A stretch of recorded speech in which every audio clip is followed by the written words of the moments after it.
Welcome to Look Ahead Radio with Tom Arms and Lockwood Phillips.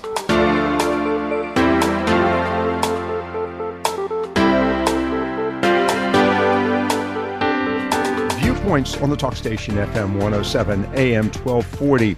It's that time of week when we get the opportunity to find out what's happening around the world with Viewpoints around the world with Tom Arms of Look Ahead Radio and, of course, LookAheadNews.com. He is joining us this afternoon. It's about a 5-hour time difference, so we are pre-recording this to meet our schedules later in the evening. But with that said, Tom, good afternoon. Thanks for joining us. Actually, good evening for you, as a matter of fact. Well, it's still bright sunlight out here. Oh. So, it's late afternoon, shall we say. Okay, so now, wait a second. Do you have the privilege there in the United Kingdom to control daylight like we do here in the United States? We actually can manage daylight. We can save it, or we can fritter it away. Do you have daylight savings there in the UK? They don't call it daylight savings, although we do, and it's going to start this weekend. They very optimistically call it summertime. Well, it's a little premature. We've just had spring solstice, but okay, this is summertime for Londoners.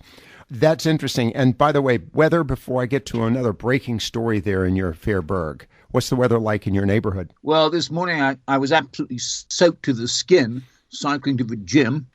And this evening I'm sitting here boiling in hot sunshine coming through the window. Oh, okay. So you're actually experiencing weather change. You may want to call it climate change. We just call it seasonal change. All right, Tom, moving on to a more serious topic. We're seeing the stories right now here in the States, and of course it's early afternoon for us, late afternoon going into evening for you, the events in Parliament. And there have been stories about everything from a terrorist attack and any number of issues. Was there gunplay on the part of the perpetrators? Were they, in fact, perpetrators? What's happened? I know that it's premature to fully identify the events, and I think that's appropriate since this story is still unfolding. I can tell you everything I've seen and heard here. And, of course, this is all subject to the normal caveats because, it's still very sketchy. Uh-huh. We cannot say definitively whether it's a terrorist attack or not. Politics in the UK are very up and down at the moment, so you don't know whether it's going to be homegrown or come from outside the UK. It appears as if someone drove a car across Westminster Bridge, going from south across the Thames, heading towards the Houses of Parliament. Mm-hmm. They mowed down several people on the bridge, and then someone leapt from the car, and it's not even known yet whether it's a man or a woman, leapt from the car and stabbed a policeman. And then this person was immediately shot by the police that were on duty around Parliament. Now, several people have been injured by the car, and it's believed that the woman who was shot is dead, and a policeman, I don't know his condition. How is this being distributed in London? Is it on the radio? Is there a lot of concept of breaking news, interruptions of normal programs, and what seems to be the mood in London? Oh, yes, it's very much. Yeah, no, of course, it's on the television, it's on the radio. Okay. And it's certainly a breaking news on the internet. A lot of Twitter feeds are coming from members of Parliament. They're in lockdown in Parliament. The Prime Minister was bundled off in her silver Jaguar and taken straight to Downing Street, but she's the only one. Everyone else who's in Parliament, they were about to go in, they were about to have a vote. They were dividing up for the vote to go into the different lobbies when the incident occurred, and they're all in the central lobby, and apparently it's incredibly hot and stuffy, and one person has fainted. So all the journalists, all the staff, all the MPs are crowded into the central lobby where they know they can be protected, and they're all being surrounded by the police. Okay, so it's really lockdown in place. That's interesting. If that is the word that's being used, lockdown. As opposed to getting them evacuated from the area. All right, Tom Arms, of course, of LookAheadNews.com and Look Ahead Radio with us this afternoon, and we're getting tonight a live report from London. Tom, let's move on to other items, not to focus on just that. Let's bring it back to the U.S. for a few minutes. Let's talk about let me see. CGHQ is the abbreviations. GCHQ. Government Communications Headquarters. GCHQ being bandied about with the relationship with Trump and particularly previous predecessor Barack Obama. What's the news there in London and the UK? They are furious. They're absolutely livid. Although I must tell you about a joke. All right. David Cameron made the other day. He was giving a speech, I think it was University of Sussex, and he said, one of the nice things about not being the Prime Minister anymore is I don't have to listen to those wiretaps on Donald Trump. Wait a second. Now, let's talk about this for a moment. And he meant that as a joke. I understand that, but let's talk about this. Remember the disclosure and discovery that the NSA had been tapping the information of many European leaders, including David Cameron and, of course, Chancellor Merkel, among others. And that was kind of embarrassing. So why is it not possible that we may have turnabout fair play where the British MI6 or whatever organization's associated with is doing the same thing? Okay, well, it's the GCHQ, a Government Communication Headquarters at Cheltenham. That's the official title. Right. And they never, ever say anything. Much like the National Security Agency. Whatever you ask them, they always come back with no comment. Well, how do we know then they probably now, wait a minute, let me finish, Lockwood. So when they say that it's utterly, totally ridiculous, then I believe them. You believe them? I believe them. I believe them. And I think the whole thing, And I can tell you also that Theresa May is spitting. She is spitting mad. Well, okay. How Trump could say this, she is absolutely furious. And she's demanded that he stop saying it. Well, wait a second. For the sake of Anglo-American relations. But wait a second. It started with someone outside of the Trump organization. So, I find this interesting. So you believe what the Government Communications Headquarters, GCHQ, is willing to say, but would you trust the NSA, just out of curiosity? Well, I don't know enough about the NSA. Well, I do know that I know how the British government works. And I know that if they say something is utterly ridiculous and they deny it wholeheartedly, then you accept it. Because if it's later found out that they did do it, they look very, very silly indeed. Now, normally, that's why they say no comment, to avoid the silliness problem. Well, it's not... They have emphatically said that there is no way.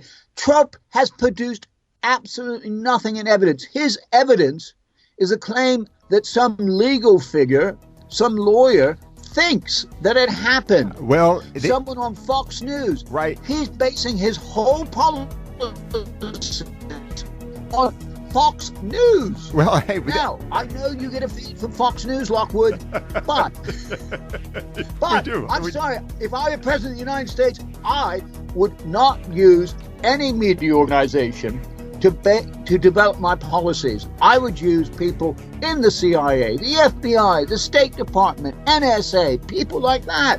We will continue this conversation. We got to take a quick break. We have Tom Arms. I've got him up in arms over this issue here on Viewpoints Around the World. Stay with us here for a few more moments. We'll be right back after this word.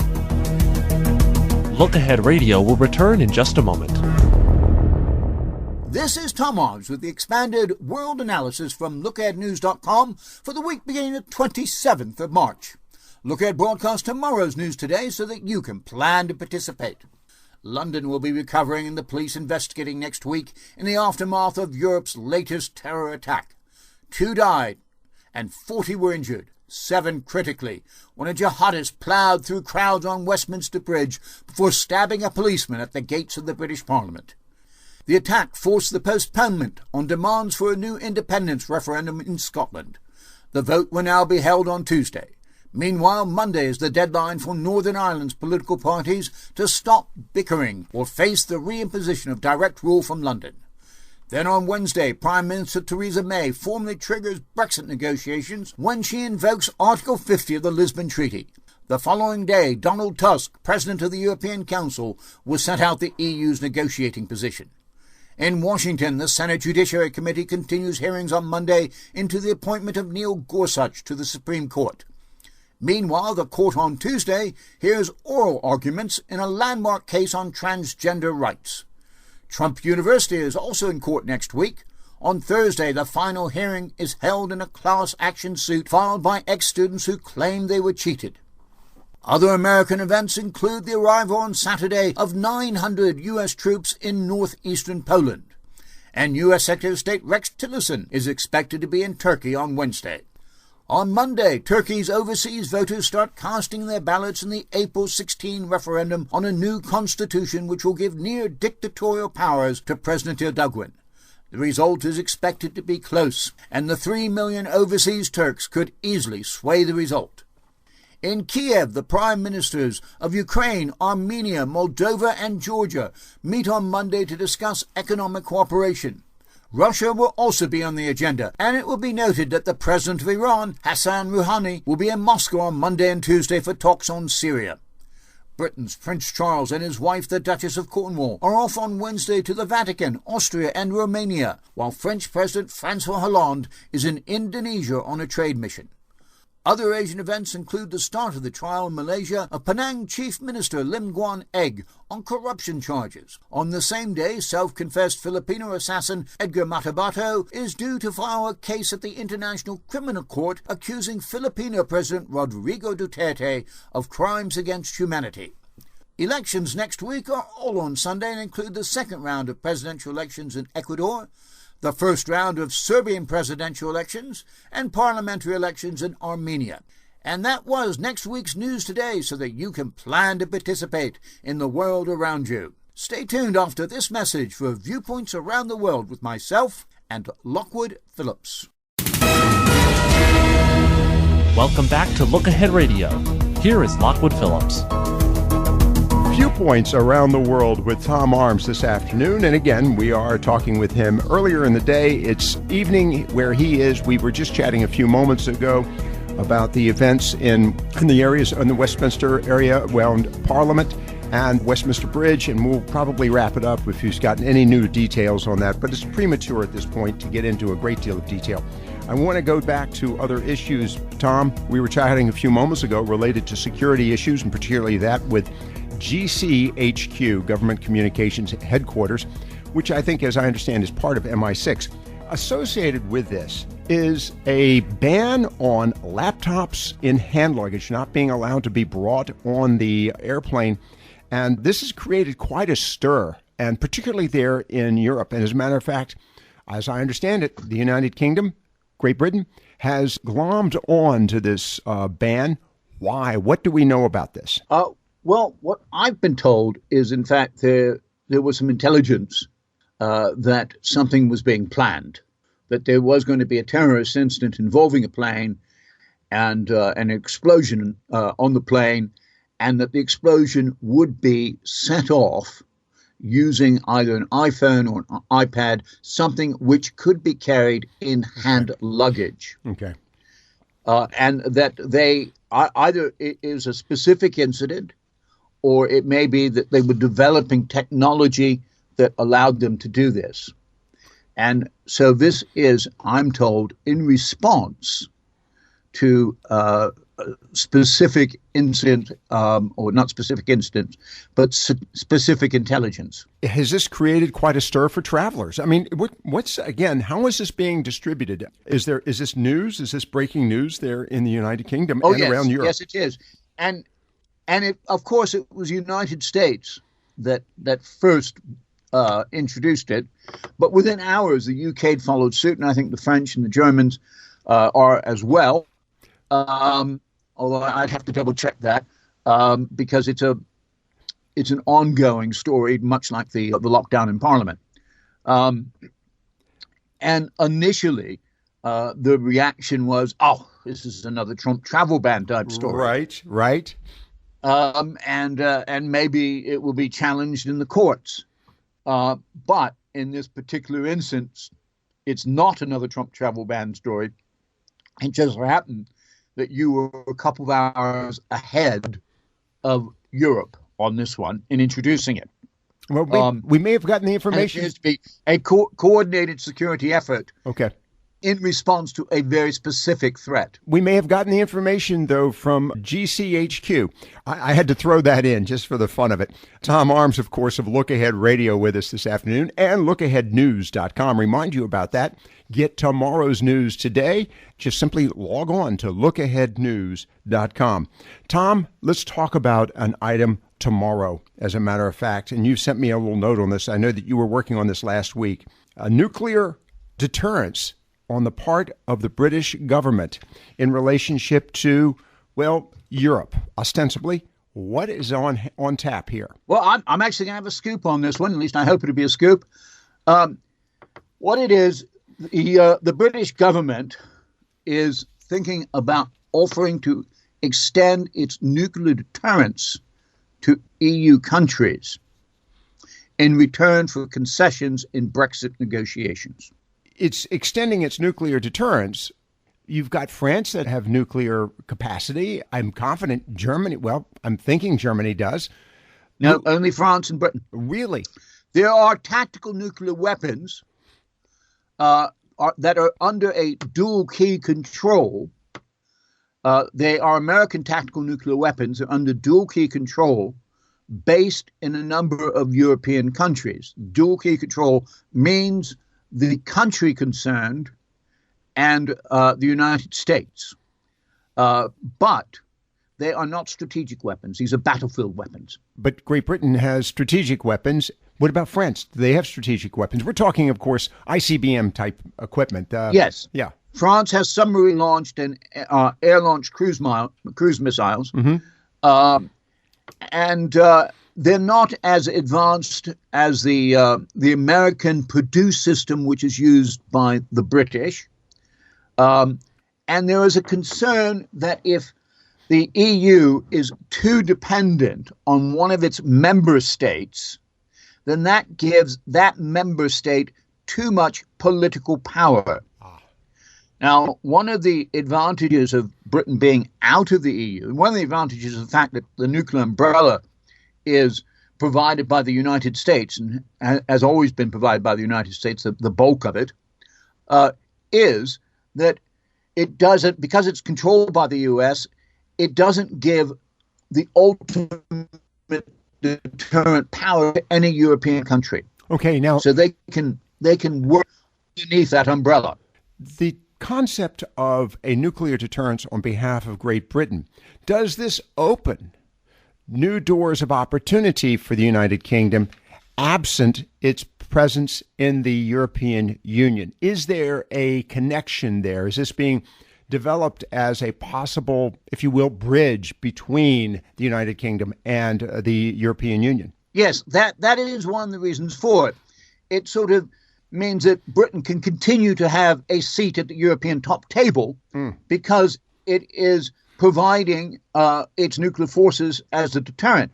Now, the Europeans are terrified at the moment that the United States is going to withdraw its deterrent. Mm-hmm. And one of the downsides of this deal is, if it's discussed publicly, which I think it will be after my story comes out, one of the downsides is that it could give Trump the opportunity to downgrade the American deterrence in Europe, which they don't want. You know, if given a choice between the British and the American, I think they'd rather have the American. It's a bit bigger. The experience in North Korea, I'm assuming you've seen the stories on this related to yet another missile effort, this one a failed missile effort by North Korea. Is there a feeling that there's too much nuclear capacity out there already? What's the feeling in Europe? Well, of course, you know, nobody Okay. Everyone is concerned about nuclear non-proliferation. There's so many countries now with weapons, and it's almost become a case of who's going to be the first one to push the button. Will it be North Korea? Will it be India? Will it be Pakistan? Will it be Israel? Will it be Iran? Although Iran doesn't have the weapons yet, it may well do. Is Saudi Arabia working on anything? Will it be the Saudis? It's who knows? And so there's a lot of concern about nuclear non-proliferation. All right, I want to get into that maybe briefly in a moment. Or I should say nuclear proliferation. Proliferation, yes, not non. You're listening, of course, to Viewpoints Around the World with Tom Arms of LookAheadNews.com and, of course, Look Ahead Radio as well. Here on the program this afternoon, Viewpoints Around the World.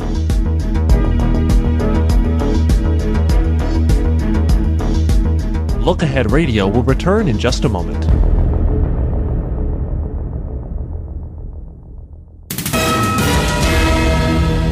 We now return to Look Ahead Radio. Here is Lockwood Phillips. Viewpoints Around the World this afternoon with Tom Arms of LookAheadNews.com and Look Ahead Radio. I do want to move on to a few other items here, Tom.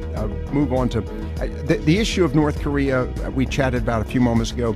Is that being heavily reported? My question is not the feelings of any nature right now. Is that story being heavily reported in the light of the failure of their most recent missile test? Yes. I mean, everything comes out of North Korea as being heavily reported. They're frightened of North Korea just as you are. North Korea is not pointing any missiles towards Europe, but they know that if any missiles landed on Japan, South Korea, or America, it would cause a lot of problems for the world as a whole. All right, I'm just curious about that. Let's move to other items here real quickly. Events in Europe, of course, we chatted a few moments ago about the European Union, but we've got some elections coming up. And of course, we had a recent election in Holland, or was that, I'm sorry, Netherlands, was it not? Netherlands. Netherlands. And the far-right candidate missed the mark, but not by much, but did miss the mark, still in all. What is the future? Well, go for it. A lot of people say that this could be the start of the liberal wing in Europe, or the right wing, the populist wing in Europe peaking. Geert Wilders was heavily expected to do much better than he did. And the liberal parties, in particular the Greens and the D66, as they're called, were expected not to do so well. In fact, the D66, I think, increased their parliamentary representation by about 50%, and the Greens by 400%. We're looking at the development of a liberal movement in Netherlands. Let's talk about this in relationship to France. Well, we just had the first televised debate. Yeah, a couple of hours worth. Yeah, it was. It was a big one. And it was very interesting. It seems as if the person who won the debate was Emmanuel Macron. And he is the liberal, if you like, the centrist. Now, having said that, one of the reasons they say he won the debate is because everyone was expecting him to do badly. Oh, because he's never been on the public stage before. Right. So he did a lot better than it was anticipated. But he was coming from a low base. Now, but there's one other thing. Marine Le Pen, she came up with some really good, hard-hitting comments, such as, I'm going to be the president of France, not the vice chancellor of Germany, which, it sounds like a good, hard-hitting comment. But apparently it didn't go over that well with the French electorate, who they did a poll and they got comments from people and they thought she was too strident, too loud, too much like Donald Trump. It just didn't go over with the French people. All right. Well, the other question, of course, the campaigns in France, you have three primary candidates. And I'm wondering, is there a possibility that any of the other candidates might be falling out? They will fall out after the first round of the elections. Okay. Remember, it's a 2-round election. In the first round, you're going to have 11 candidates, and then they take the top 2 from that election, and they have another 2-week campaign just between the top 2, and the person who wins the majority in the second round wins. Now, it is possible for a person to win in the first round, but they have to win 51% of the votes, and that's never happened. It's highly unlikely. All right. Our guest again, of course, Tom Arms of LookAheadNews.com and Look Ahead Radio, and Look Ahead Radio heard every Friday afternoon here on the talk station and heard on radio stations around the world. Tom, sticking with the issue of, well, the European Union and relations politically, let's talk about Germany and Turkey. The president of Turkey has been really aggressive in his description of the Chancellor of Germany, describing her specifically as Hitler. This is not good politics. No, it is not. I can't remember exactly why the Germans might be a bit sensitive about this, but I'm told they are. Very. No, and Chancellor Merkel has responded by saying, "You must not say that." Other aspect I want you to stop saying it now. Why? But why is he doing this? What is Erdogan so upset about with the German Chancellor and Germany? Because the Germans won't let him have rallies in Germany. They have a large Turkish population in Germany, and these Turks are all allowed, millions, and they're all allowed to vote in Turkish elections. And they tend to vote mainly for Erdogan and his policies. Last time there was an election in Germany, I think his party got 60% of the Turkish vote in Germany. Who pays for the election in Germany among the Turks? Does Turkey pay for this election, or does Germany? Okay, Turkey pays for it. Okay, Turkey pays for it. I don't know. They probably go along to the embassies and consulates. They have quite a few consulates. Or they can do postal votes. The big thing in Europe now is postal votes, but it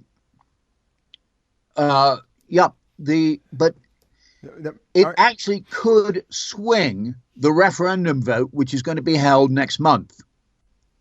So the Turks in Germany and France and the Netherlands, where he's been stopped from giving rallies, could actually swing the result of the referendum one way or the other. I did want to make mention of this. You've said this before, that in Turkey, they're removing the word no from any advertising whatsoever. Am I correct on that? Yes. because no means no to the constitutional changes. Okay.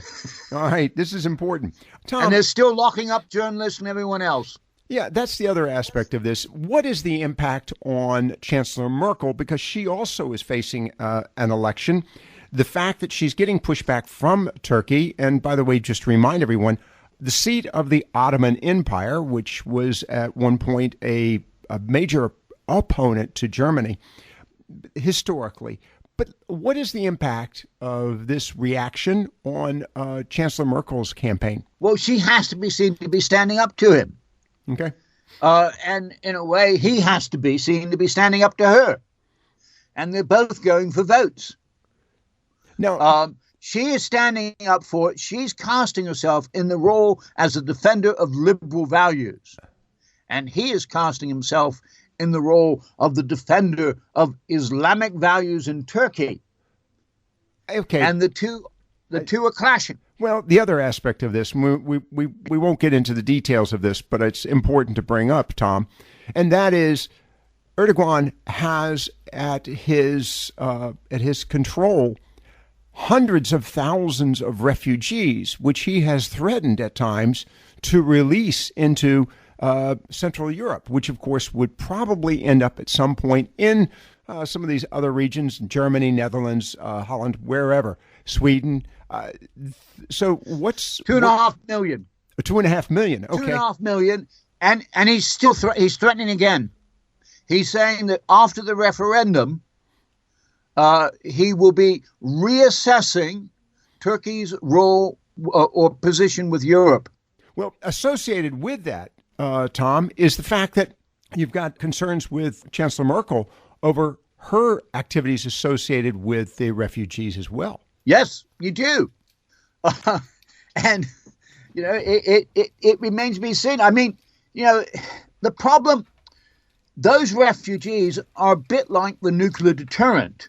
If he lets them loose, he's basically cut off all relations with Europe.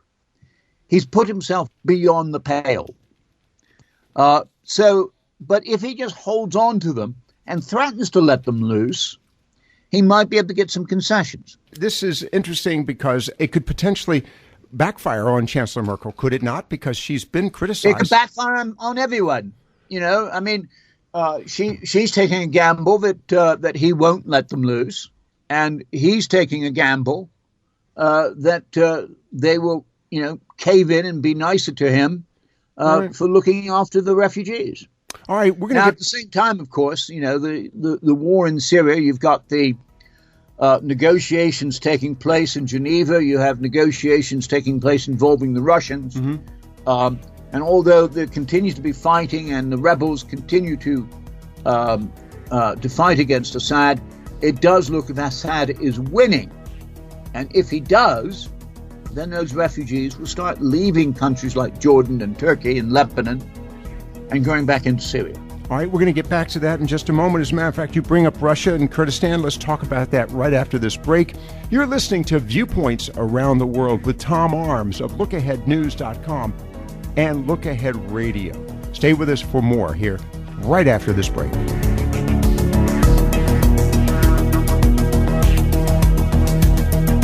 Look Ahead Radio will return in just a moment.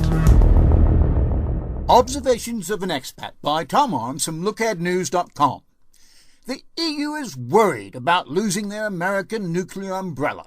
The UK is worried about losing their European market and their seat at the European top table. Britain has nuclear weapons. The EU has markets. Is there a fit? If so, the result could be a tectonic strategic shift with far-reaching political repercussions. My sources say there's enough of the fit for Prime Minister Theresa May to be thinking of offering to extend the British deterrent to EU countries in return for Brexit concessions. This is most likely to be in cooperation with the French. The reaction of the strategic eggheads ranges from not incredible to logical to totally unrealistic and then utterly crass, with a lot of no comments in between. No comment was what the British Ministry of Defence said. No reply was all that I could elicit from the Foreign Office in Downing Street. But the Department for Exiting the European Union was more forthcoming.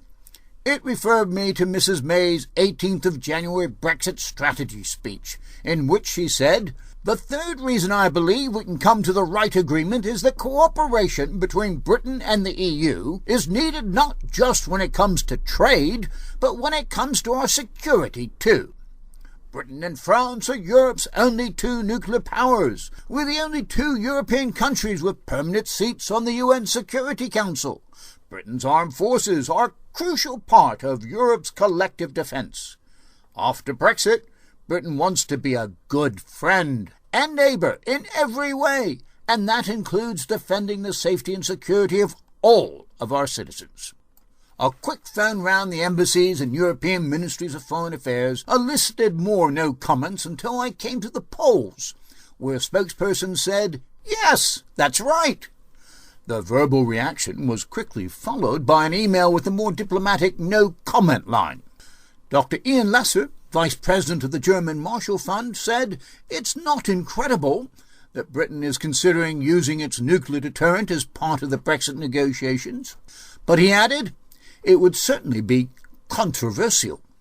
Dr. Lesser thought it was more likely that what would emerge would be an Anglo-French-German relationship which would tie the EU more closely to NATO in such a way that Britain still had a seat at the top table in Europe. The possibility of Britain extending its deterrent is made credible by President Trump's comments about America first, NATO obsolescence, reluctance to defend cash-strapped NATO members, and even cutting defence costs by providing nuclear weapons technology to allies. The onset of Trump-style American isolationism has prompted talks about greater European defense cooperation, including, at the suggestion of the Polish president, a German-funded European nuclear deterrent.